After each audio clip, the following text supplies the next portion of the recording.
Magandang araw sa inyong lahat at welcome sa aking channel. Nagpaula ng kilig sina Coco Martin at Julia Montes, hindi lang sa event kung saan sila imbitado, kundi pati na rin sa mga netizens na nakapanood ng video ng dalawa. Ibinahagi ni Coco sa kanyang IG ang kanyang song number para sa isang launch event ang iniendorso nito. Habang nasa kalagitnaan ng kanyang kinakanta si Coco, biglang sumulpot si Julia at sinamahan niya ang kasintahan sa duet number.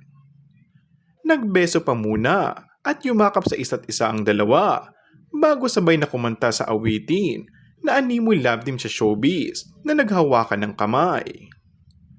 Walang pinopromote na pelikula ang dalawa, pero lumalabas na parang mayroon silang project. Dinig na dinig sa background ng video ang tilian ng mga live audience na kilig sa kanilang paandar, lalo na sa mga reaksyon ng dalawa na parang mga teenager pa lang. Say ng mga netizens, hindi pa rin nagbabagong hatid na kilig nyo from mulang hanggang ngayon. Ang paandar ng mini concert ni Coco ay may kaugnay rin sa selebrasyon ng kanyang 43rd birthday nitong nakaraang November 1. And that's all for our today's video.